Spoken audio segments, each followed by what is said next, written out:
Bonjour, aujourd'hui je vais vous parler du thème complexe « L'Union européenne est-elle une nouvelle forme de démocratie ?» Elle repose sur le traité de Lisbonne de 2007, elle est une organisation internationale très originale, ce n'est pas pour autant un État fédéral européen, ce ne sont pas les États-Unis d'Europe comme l'avait imaginé Victor Hugo il y a un certain temps. Les États membres continuent à jouer un rôle essentiel, surtout lorsque des décisions à l'unanimité doivent être prises, par exemple au Conseil européen. Jacques Delors qualifiait l'Union européenne de fédération d'États-nations. Le passage à une Europe plus politique, plus démocratique, reste encore à faire. Il suppose une volonté plus affirmée des États membres d'aller dans ce sens, d'autant plus que certains juges constitutionnels, et je pense aux juges constitutionnels allemands, a considéré que le traité de Lisbonne n'était conforme à la constitution de l'État allemand qu'à condition de ne pas envisager l'Union européenne comme une démocratie supranationale. Pour autant, de traité en traité, l'Union européenne a constamment amélioré son fonctionnement démocratique. Et le traité de Lisbonne lui-même a apporté de nombreuses améliorations. Il ne pouvait en être autrement dans la mesure où l'Union européenne a été créée par des États eux-mêmes démocratiques. Ils ont donc transféré leurs principes démocratiques à l'Union européenne. L'article 2 du TUE, l'Union est fondée sur les valeurs de respect de la dignité humaine, de liberté, de démocratie, d'égalité, d'état de droit, ainsi que de respect des droits de l'homme. Et le passage et le respect de ces valeurs est indispensable aussi bien pour les États membres en ce moment que pour les États candidats pour la suite. À ce niveau de raisonnement, il paraît intéressant de se reporter au principe de fonctionnement de la démocratie, si bien fixé il y a de nombreuses années par Abraham Lincoln. La démocratie est le gouvernement du peuple, par le peuple et pour le peuple. Il s'agit du principe de la République française, posé aussi dans l'article 2 de la Constitution de 1958. Si on applique ce principe à l'Union européenne, on devrait dire « la démocratie européenne devrait être une union de citoyens, par des citoyens et pour des citoyens ». Est-ce vraiment le cas? On peut sans se tromper considérer que l'Union européenne d'aujourd'hui est déjà démocratique car elle réalise bien une Europe pour et par les citoyens européens. En revanche, il reste des progrès à réaliser pour qu'elle soit réellement une Europe de citoyens européens. Les eurobaromètres, d'ailleurs, sont très éclairants sur ces sujets, la perception qu'il y a de la part des Européens de l'Union européenne. On a donc affaire d'abord à une Union européenne pour les citoyens. L'Union européenne a été créée au bénéfice des citoyens. Elle existe au service d'un projet qui lui-même est éminemment démocratique. Le traité sur l'Union apporte de précieux éclaircissements sur les finalités de l'Union, une union démocratique sans cesse plus étroite pour les peuples européens.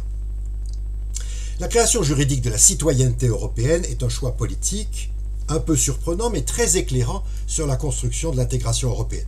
Cette citoyenneté est le premier élément d'une démocratie à l'échelle de l'Europe. Bien sûr, il s'agit d'une citoyenneté particulière, elle n'est pas celle d'un État. L'article 9 du TE évoque « et citoyen de l'Union, toute personne ayant la nationalité d'un État membre, la citoyenneté de l'Union s'ajoute à la citoyenneté nationale et ne la remplace pas. » De ce point de vue, l'Union européenne est différente d'un État fédéral dans lequel la citoyenneté est du ressort de la fédération. Cette superposition de citoyenneté permet d'accorder des droits supplémentaires aux citoyens des États membres. La libre circulation des travailleurs est devenue la libre circulation des citoyens européens. Il ne manque pas d'ailleurs de s'en saisir en circulant dans toute l'Europe et de disposer d'un passeport qui visuellement évoque l'Union européenne. On est dans le pays des Européens pour reprendre la formule de Sylvain Kahn. Cette citoyenneté symbolise l'identité européenne de nature post-nationale. Il y a aussi des droits fondamentaux qui doivent être respectés dans l'Union et qui sont à destination des citoyens européens. C'est la Charte des droits fondamentaux de l'Union européenne qui les précise. Le droit de l'Union a l'obligation de respecter ces droits fondamentaux. Il y a des droits liés à la citoyenneté, le droit de vote et d'éligibilité aux élections européennes et municipales, le droit à une bonne administration, le droit d'accès aux documents administratifs, le droit de pétition. Les citoyens sont les premiers destinataires de ce processus d'intégration. Ils ne le savent peut-être pas suffisamment sur beaucoup d'aspects, mais c'est vrai que beaucoup de politiques visent à donner des droits aux citoyens européens. Un espace de liberté, de sécurité et de justice sans frontières intérieures, le développement durable de l'Europe, fondé sur une croissance économique équilibrée, une économie sociale de marché, hautement compétitive, pour le plein emploi et le progrès social, un niveau élevé de protection et d'amélioration de la qualité de l'environnement, le progrès scientifique et technique, la lutte contre l'exclusion, la promotion de la justice, l'égalité entre les hommes et les femmes, la protection des droits de l'enfant. De nombreuses politiques réalisent bien l'idée que l'on a affaire à une Union européenne pour les citoyens. Comment se passe-t-il pour l'Union européenne par les citoyens? L'Union européenne n'est pas seulement démocratique dans ses objectifs, elle est de plus en plus dans son fonctionnement. On peut à juste titre considérer qu'on est face à une union par les citoyens et pas seulement pour les citoyens. Nous sommes face à un système de nature fédérale presque, sans l'existence d'un État fédéral. Cela explique le recours très fréquent à la qualification du fonctionnement de l'Union européenne, la gouvernance plutôt que le gouvernement. Mais ici aussi, le recours au principe démocratique de fonctionnement est tout à fait incontestable, bien évidemment. Le fonctionnement de l'Union est fondé sur la démocratie représentative, c'est l'article 10 du TUE, et ouvre la perspective à des formes de démocratie participative, article 11 du TUE. La démocratie repose d'abord sur un système complexe de représentation, avec une double légitimité. Les États sont représentés par leur chef d'État et chef de gouvernement au Conseil européen, par leurs ministres au Conseil, c'est un élément important, et ces représentants sont eux-mêmes responsables devant leur propre Parlement. Les citoyens eux-mêmes européens sont directement représentés au niveau de l'Union, au Parlement européen. La démocratie représentative fonctionne au travers de l'élection par les citoyens des membres du Parlement européen au suffrage universel direct. Ces élections auront lieu bientôt en juin 2024 pour une nouvelle fois. La nature de cette représentation est importante, c'est une représentation politique au travers de partis politiques européens qui vont être la conscience politique européenne et l'expression des citoyens. Il faut donner, bien sûr, à ce processus un contenu réel. La vie politique ne se décrète pas. Les partis permettent la confection, en quelque sorte, de groupes politiques au sein du Parlement européen. Et le Parlement européen représente une vie politique européenne avec des groupes politiques représentatifs, des groupes qui sont plutôt favorables à la construction européenne. Ils sont en nombre plus élevé que les autres, des groupes qui sont plutôt moins favorables au processus d'intégration européenne. La représentation concerne aussi la société civile. On le voit dans beaucoup de structures et d'instances comme le Comité économique et social de l'Union européenne ou comme le Comité des régions pour les représentants des collectivités territoriales. Par ailleurs, le Parlement européen est un véritable parlement. Il est un co-législateur. Il a des fonctions législatives et budgétaires qu'il partage avec le Conseil. Il exerce des fonctions de contrôle politique sur les institutions. Il procède à l'élection du président ou de la présidente de la Commission européenne. Et le choix de ce responsable doit se faire en tenant compte de la majorité politique du Parlement européen. Le discours sur l'état de l'Union, que fait régulièrement le président ou la présidente de la Commission européenne, symbolise ce dialogue politique entre la Commission et le Parlement européen. On est bien fort face à une démocratie parlementaire. À cette démocratie représentative, il faut aussi ajouter la possibilité pour les citoyens d'avoir des pétitions, un droit de pétition, c'est la démocratie participative et pas seulement représentative qui s'ajoute, et on est donc bien face à une union par les citoyens. Est-ce qu'on a affaire à une Union européenne de citoyens? Alors sur ce registre-là, il y a effectivement des progrès en matière de démocratie, le traité de Lisbonne, mais il y a peut-être encore des progrès à faire pour aller vers une Europe de citoyens. Alors c'est vrai que sur ce registre, cette Europe des citoyens est moins visible et par exemple, il y a des symptômes qui le montrent, la participation des citoyens aux élections européennes qui demeure globalement modeste, même si elle a légèrement augmenté pour les élections européennes de 2019. Le taux de participation au niveau européen en 2019 était de 50,95%, avec des différences suivant les États, 89% en Belgique, 61,5% en Allemagne, 50,97% en France, 43% en Pologne, 22,74% en Slovaquie. Cette modeste participation peut s'expliquer par le fait que les citoyens européens ne mesurent pas totalement la fonction de ce Parlement et n'ont pas forcément le sentiment de pouvoir influencer sur la vie politique européenne.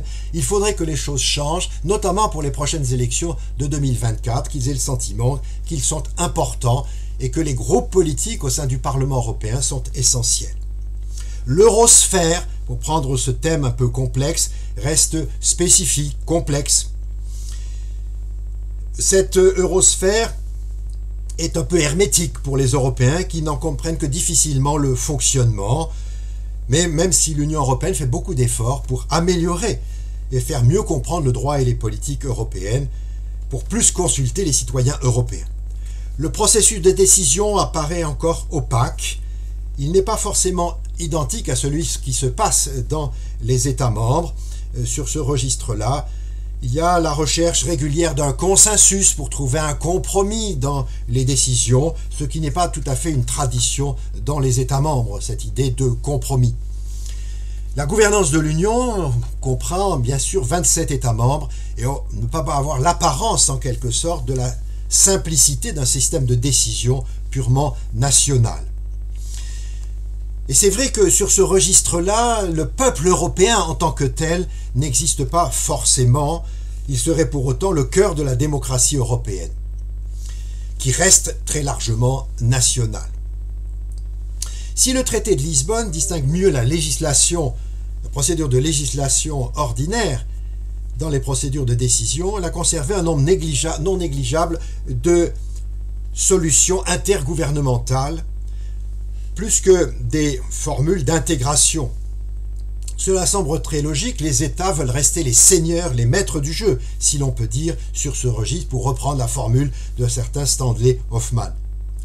Il y a donc une logique intergouvernementale au sein du Conseil européen, au sein du Conseil, et une logique d'intégration au sein de la Commission et du Parlement européen.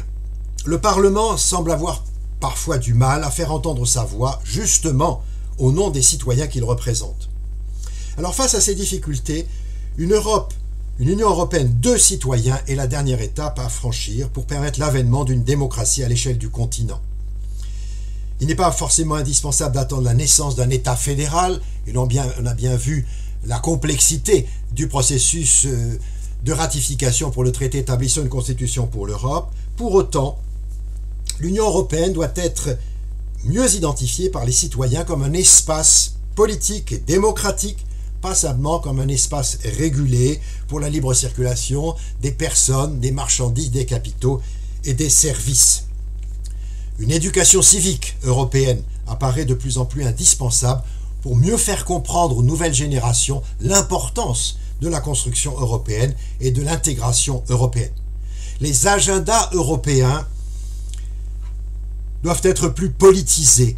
Et il faut profiter de ces élections européennes pour qu'il y ait une politisation du sujet européen et qu'on ne traite pas seulement des sujets nationaux à l'occasion des élections européennes, bien évidemment. Des programmes politiques européens sont indispensables. La conférence sur l'avenir de l'Europe et ses rapports sur les résultats finaux montrent toute une série de perspectives, d'objectifs intéressants. On peut en révéler quelques-uns. Accroître la participation des citoyens et l'implication des jeunes dans la démocratie au niveau européen. Aller vers une citoyenneté européenne plus complète. Rendre l'Union européenne plus compréhensible et plus accessible. Renforcer l'identité européenne. Renforcer la démocratie européenne en consolidant ses fondations et en incitant les citoyens à participer aux élections européennes en favorisant des débats transnationaux sur les questions européennes. Améliorer le processus de décision de l'Union pour en garantir la capacité d'action, et c'est important, aller vers un processus plus transparent, plus compréhensible par les citoyens.